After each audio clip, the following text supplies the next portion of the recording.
when you're working on targeted engagement initiatives, not everyone is always going to be happy about your work, right? And so even within the gathering place, I remember we had a large land that was acquired to build a park, and there were a lot of trees on the land. Not all of those trees were healthy. And so we had to naturally take some of those trees down.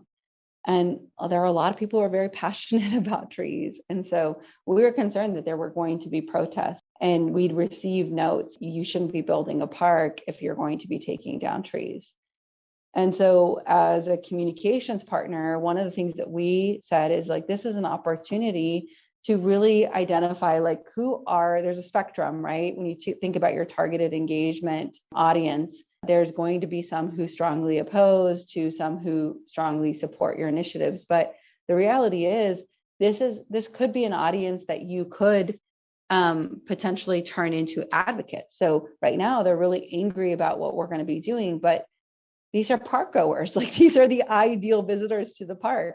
So how do we make sure that we mitigate this before it becomes an issue?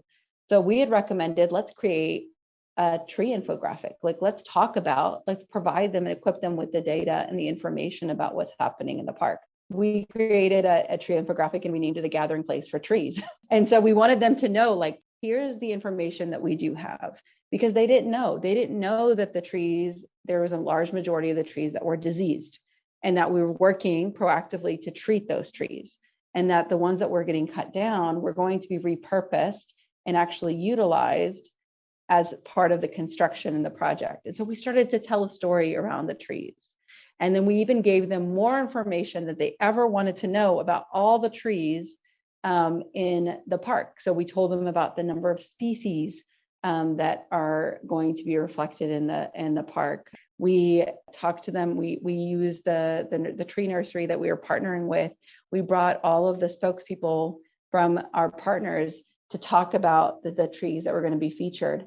And so when we released this, we took out an ad in the newspaper and we shared this infographic. Like we open sourced the infographic.